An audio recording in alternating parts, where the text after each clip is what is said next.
Kayo po ba mga bossing ko ay isa sa mga mahilig sa mga pampaswerte? At nais nyo po mga bossing ko na higit kayong swertihin? Or kaya po kung may pagsubok kayong pinagdadaanan, ang mga pagsubok nyong ito ay kaagad nyong malampasan. Unahin po muna natin mga bossing ko ang mga pagsubok.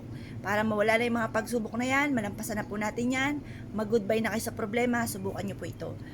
Isulat niyo po ang inyong pong tunay na pangalan at ipilito. Mas mainam, nakaharap ka po mga bossing ko sa may gawing silangan. Sa silangan kayo harap ng 6:30 or kaya po ay alas 7.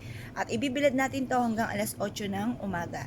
Pagkatapos halimbawa po ang problema po ninyo ay marami kayong mga pagkakautang. Number 1, mababayaran ko na. Mababayaran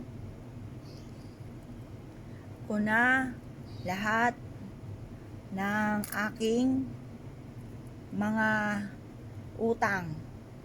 Yan. Tapos number 2, gagaling.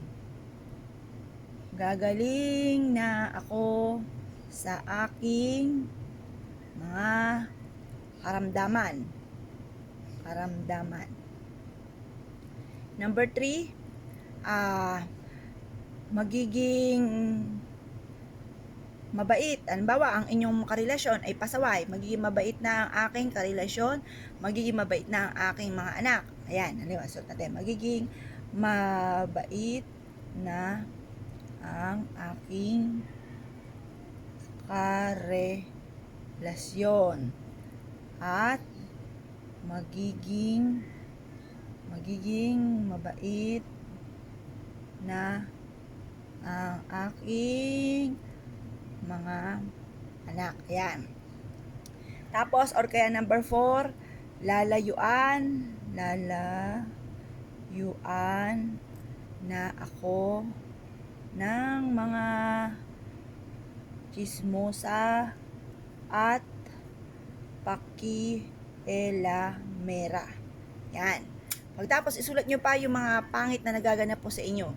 Tapos, kumuha po kayo mga bossing ko ng lighter at sunugin nyo po ito. Hayaan nyo pawirin po ito ng hangin at maging abo. Ibig sabihin po niyan, ito mga pagsubok nyo pong ito ay mawawala na. Magiging abo na po siya. Pagtapos, kumuha po kayo ulit ng panibagong papel. Ngayon, ang isusulat nyo po dito, mga pangarap ninyo. Magkaroon ako ng sariling bahay, magkaroon ako ng sariling sasakyan, magkaroon ako ng negosyo na dito na ako yayaman. Ayan, lahat ng mga gusto po ninyo ay isusulat nyo po dito. Pagkatapos, mga bossing ko, tutupiin nyo po ito at ito po ay isisiksik ninyo sa mataas na lugar na sa gawing silangan. Mas mainam mga bossing ko, painitan nyo muna ito sa sinag po ng araw ng hanggang alas 8 ng umaga. Makalipas alas 8 ng umaga, ilagay nyo na po ito at tupiin sa may mataas na lugar po ninyo mga bossing.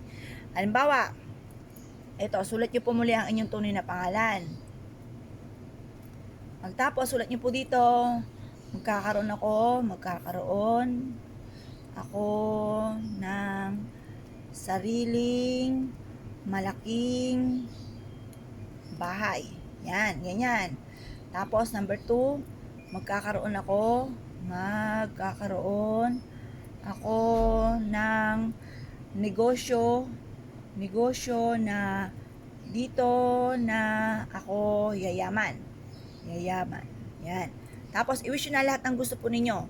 Yung isa, yung mga wishes na mga nagaganap sa inyo na pangit, susunugin. Ito naman, tutupiin at isisipit sa mataas na lugar mga bossing. Mas mainam na sikreto nyo lamang po ito dahil kapag may nakakaalam, lalo-lalo na at bagong gawa nyo pa lamang, maaaring makaingitan ka kagad, baka sabihin na, naku, baka nga yumaman ito. Manalangin sa inyo ng masama, kontrahin yung mga ginagawa po ninyo. Kaya mas mainam, sikreto lamang po ito kapag gumawa kayo ng ganito mga pamamaraan. Kaya kung kayo po isa sa mga nagnanais, marami mga pangarap sa buhay, maraming problema, nagnanais na masolusyonan kaagad ang mga problema po ninyo, subukan nyo po itong gawin at good luck po sa inyo po lahat.